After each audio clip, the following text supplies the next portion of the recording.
De inmediato hablamos del mundo de la economía. Y para ello me acompaña Juan Pablo Lucumí, periodista de nuestra redacción. Juan Pablo Lucumí, ¿cómo te encuentras hoy? Buenas noches, soy mejor que ayer, Luis. Es lo más importante, Juan Pablo. Empezamos hablando de España, porque allí el plan de regularización que planteó el gobierno esperaba legalizar a 500.000 de migrantes, pero recibieron solicitudes por encima del 1.000.000.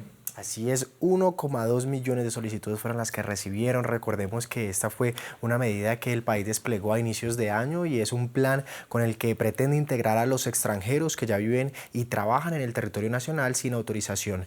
El plazo para las aplicaciones comenzó en abril y finalizó este martes y se encontraron con un enorme número de solicitudes que, como decíamos, supera ese 1.000.000. La política defendida por el gobierno socialista de Pedro Sánchez ofrece a los inmigrantes indocumentados un permiso de residencia renovable por un año si también han vivido en el país durante 5 meses y no tienen antecedentes penales. Justamente Jesús Chajure nos cuenta más. España defiende la regularización masiva de migrantes y anuncia que más de 1 millón de extranjeros solicitaron acogerse al proceso especial de integración que culminó este martes. La campaña, que preveía cerca de 500.000 solicitudes, ha contado con 1,2 millones de aplicantes, según funcionarios de migración. El presidente del gobierno ha defendido el programa, afirmando que ayudaría a sostener la economía. El gobierno de España ha puesto en marcha en los últimos años una política migratoria que yo calificaría de responsable, que pone el foco en garantizar la migración legal, segura y ordenada. Sin inmigración, España perdería un 19% de su Producto Interior Bruto en 2050 y un 22% en 2075. El enfoque español es diferente al de sus vecinos de Europa y ofrece a migrantes una salida del limbo legal, una postura respaldada por la data económica. El país ha generado 1 de cada 3 empleos en la Unión Europea en los últimos 3 años y su PIB per cápita creció 1,8 anual entre 2022 y 2025. Esta política contrasta con las medidas anti-inmigración en Europa y Estados Unidos. Alemania vive el aumento del desempleo a pesar de las vacantes laborales y el número de desempleados en enero superó los 3 millones por primera vez desde 2015. En nuestra región hay muchas personas buscando trabajo, mientras que al mismo tiempo los empleadores buscan trabajadores y profesionales calificados. Lamentablemente también nos enfrentamos a la paradoja de que los requisitos de los empleadores y las calificaciones disponibles no siempre coinciden.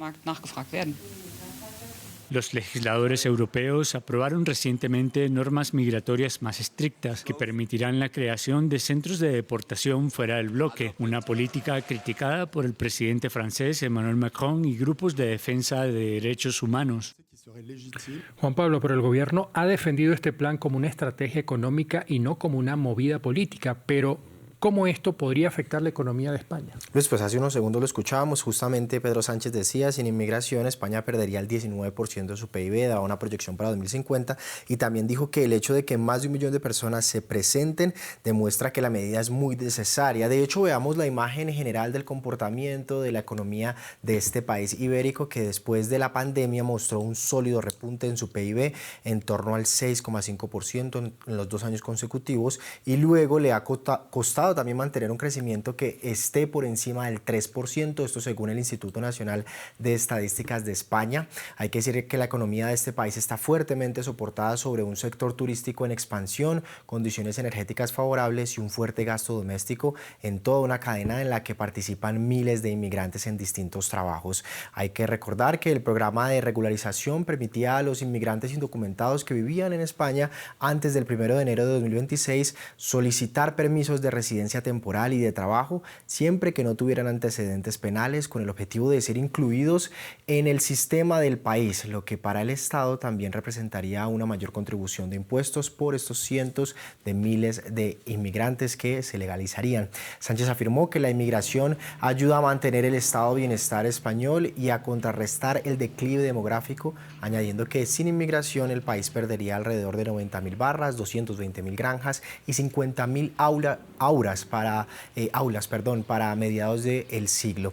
También anunció un plan de integración de 505 millones de euros, que son unos 575 millones de dólares destinados a mejorar el acceso de los migrantes al empleo, la educación, la vivienda y la sanidad, así como una campaña pública que destaca la contribución de los migrantes de España. Hay que decir que la oposición ha hablado de que este sistema de regularización tiene que alinearse con el Tribunal de Justicia de la Unión Europea y justamente llevarán hasta estas instancias todo lo que suceda. Vemos en pantalla cómo hoy el índice IBEX 35 de Madrid subía un 0,4%. Juan Pablo, vamos a hablar ahora de América Latina porque hoy fue la cumbre de presidentes del Mercosur.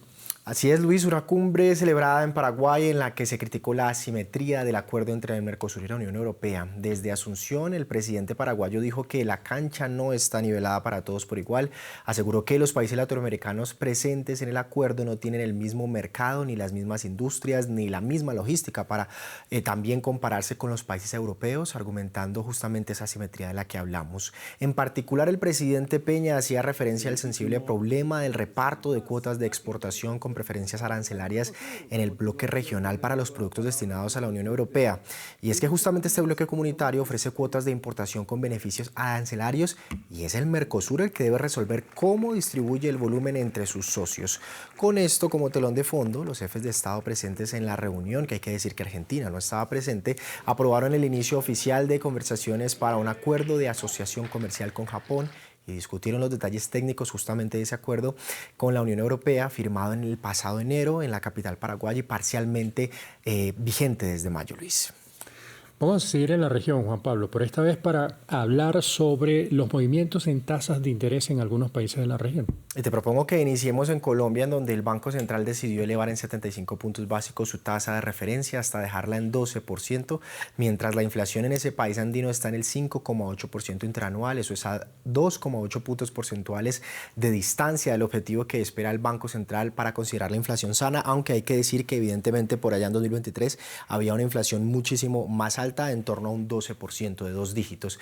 El gobierno del presidente izquierdista Gustavo Petro tenía una disputa abierta con la entidad al considerar que no se debería seguir elevando las tasas de interés que afectan los créditos a los que acceden muchos ciudadanos. De otro lado, República Dominicana decidió mantener por octavo mes consecutivo su tasa de interés en el 5,25% anual, luego de tomar en cuenta la recuperación gradual de la economía local. Hay que decir, Luis, que es una tasa que está más cercana al nivel de inflación. Ahí lo vemos, en donde el dato más reciente que mostró este país fue que los precios subieron en torno a un 5,35% anual.